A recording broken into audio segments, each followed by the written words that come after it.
menisbatkan golongannya sebagai zuriat Nabi berdasarkan ilmu cocoklogi. Ali bin Abu Bakar Al-Sakron sangat layak mendapatkan gelar Bapak Ilmu Cocokloginya klan Ba'alawi.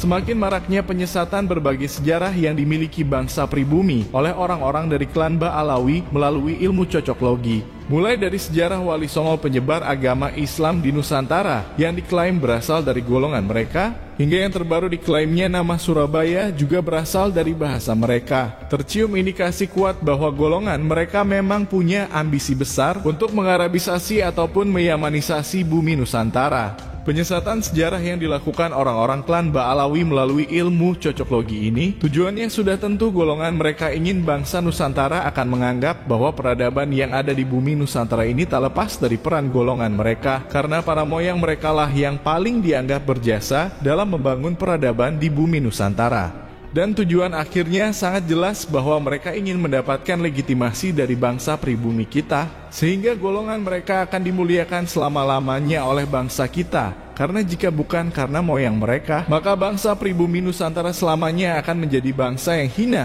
karena tidak mampu membangun peradabannya sendiri seandainya tidak ada campur tangan dari golongan mereka. Maka dari itulah kita sudah pernah bilang, jangan pernah meremehkan penyesatan-penyesatan sejarah melalui ilmu cocoklogi yang dilakukan oleh gerombolan mereka. Karena dimanapun yang namanya penyesatan sejarah, itu merupakan salah satu upaya untuk menjatuhkan harga diri suatu bangsa.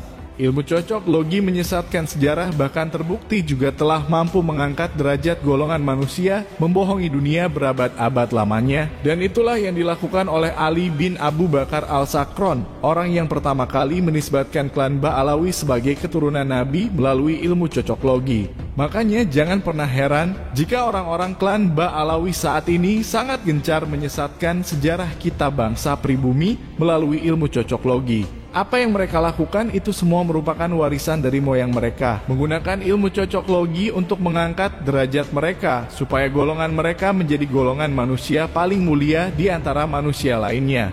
Bisa dikatakan, jika klan Ba'alawi sesungguhnya bukan merupakan keturunan dari baginda Nabi, maka Ali bin Abu Bakar Al-Sakron bisa dibilang adalah orang yang paling berdosa karena melalui ilmu cocokloginya yang digunakan untuk menisbatkan golongannya sebagai zuriat Nabi inilah yang akhirnya membuat orang-orang Ba'alawi menjadi manusia-manusia jumawa, membodohi umat Islam untuk kepentingan mereka, supaya mereka mendapatkan kedudukan yang mulia selama hidup di dunia. Orang yang hidup di abad ke-9 Hijriyah bisa-bisanya menisbatkan moyang mereka yang bernama Ubaidillah sebagai putra dari Imam Ahmad bin Isa yang hidup di abad ke-3 Hijriyah. Terpaut jarak waktu 5 abad lamanya, namun berdasarkan ilmu cocokloginya, menisbatkan moyangnya yang bernama Ubaid menjadi Ubaidillah. Kemudian menjadi Abdullah, dengan dalih nama Abdullah terlalu besar hingga dia merubah namanya menjadi Ubaidillah sebagai bentuk ketawaduan. Suatu ilmu cocoklogi yang sangat tidak ilmiah, namun diyakini 100% sebagai kebenaran mutlak. Sehingga umat Islam khususnya bangsa Indonesia kini mempercayai suatu hal yang tidak dapat dipertanggungjawabkan kebenarannya. Beliau adalah tawaduk secara hakiki. Saking tawaduknya Abdullah bin Ahmad Al-Muhajir ini, beliau tidak mau disebut namanya dengan nama Abdullah, hamba Allah. Kenapa? Masih kurang tawadhu, hamba Allah. Dia menyebut dirinya Ubaidullah, hamba kecil Allah. Merubah-rubah sejarah, merubah-rubah nasab, malsu-malsuin nasabnya supaya menjadi nasab paling mulia. Kalau seandainya ada penyebutan tokoh yang bernama Ubaidillah maupun Abdullah dalam salah satu kitab yang hadir di masa awal, ini kan abad ke-5, ke-6, ke-7, ke-8, ke-9, ke-10, kalau seandainya ada, itu selesai kasusnya. Tapi karena tidak ditemukan, itulah yang kemudian menjadi viral. Ini sebetulnya siapa? Orang yang bernama Ubaidillah atau Abdullah ini, apakah memang itu anak kandung dari Ahmad Al-Abah atau bukan? Memang ada penegasan, tapi itu merupakan sebuah interpretasi. Jadi bukan sebuah fakta teks, tapi sebuah interpretasi yang ditulis oleh Al-Habib Ali bin Abu Bakar As-Sakran ketika dia menuliskan nama bahwa yang dimaksud Abdullah itu adalah Ubaidillah, itu beliau pada abad ke-10. Munculnya nama Abdullah atau Ubaidillah itu pada abad ke-10 ini. Lalu abad ke-9, abad ke-8, abad ke-7, abad ke-6, abad ke-5, mana datanya? Tidak ada. Nah, coba lihat di sini. Kita bisa lihat dari kitab Ar-Raudul Jali fi nasab Bani Alawi. Ini tulisan dari Al-Imam Sayyid Muhammad Murtada Az-Zabidi. Beliau wafat tahun 1205 Hijri. Berarti ini abad ke-13. Wa amma waladuhu Abdullah wakila Ubaidillah. Namanya adalah Abdullah, ya. Wakila itu konon katanya. Jadi tidak pasti. Ini tafsiran ya, tafsiran. Ditafsirkan bahwa ini bentuk tasghir. Tasghir itu apa itu maksudnya?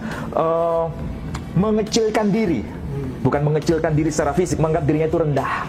Maka nama Abdullah itu kan nama yang agung. Maka diganti menjadi Ubaidillah. Ini kan tafsiran.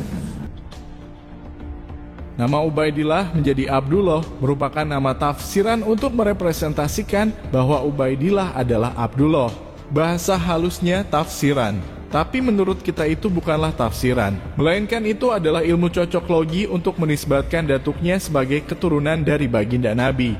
Jika Ali Abu Bakar Al-Sakron mencocok logikakan nama Ubaidillah sebagai bentuk tazkir dari nama Abdullah yang mempunyai makna hamba Allah, menjadi Ubaidillah yang bermakna hamba kecil Allah sebagai bentuk dari ketawaduan, maka itu sangat bertentangan dengan nama anaknya Ubaidillah sendiri yang diberi nama Alwi yang mempunyai makna ketinggian atau keluhuran. Jika bapaknya saja seorang yang tawadu sehingga mengganti namanya dari Abdullah menjadi Ubaidillah, lalu mana mungkin dia memberikan nama anaknya dengan nama yang agung yaitu Alwi yang mempunyai arti ketinggian atau keluhuran. Sangat bertentangan dengan dia sendiri yang mengganti namanya dari Abdullah menjadi Ubaidillah sebagai bentuk ketawaduan atau kerendahan. Dari logika ini saja, ilmu cocok logi Ali bin Abu Bakar Al-Sakron yang selama ini digembar-gemborkan klan Ba'alawi di mana-mana sangat mudah dipatahkan oleh akal sehat kita. Dari fakta-fakta inilah, maka jangan pernah berharap mereka klan Ba'alawi akan berani membuktikan nasab mereka sebagai keturunan Nabi. Kita berani jamin, selamanya mereka tidak akan pernah berani menerima tantangan umat Islam untuk membuktikan kebenaran nasab mereka, karena sudah pasti mereka tidak akan bisa membuktikannya. Maka dari itulah kita menyerukan kepada siapapun yang sejalan dengan perjuangan kita dalam menuntut sebuah kebenaran untuk menghimpun kekuatan besar supaya suara kita didengar pihak-pihak yang berwenang dan mempunyai kuasa untuk memaksa klan Ba'alawi membuktikan kebenaran nasab mereka. Karena jika hanya menunggu kesediaan dari gerombolan mereka untuk membuktikan nasabnya, maka kita bisa jamin sampai kiamat pun mereka tidak akan pernah mau untuk melakukannya.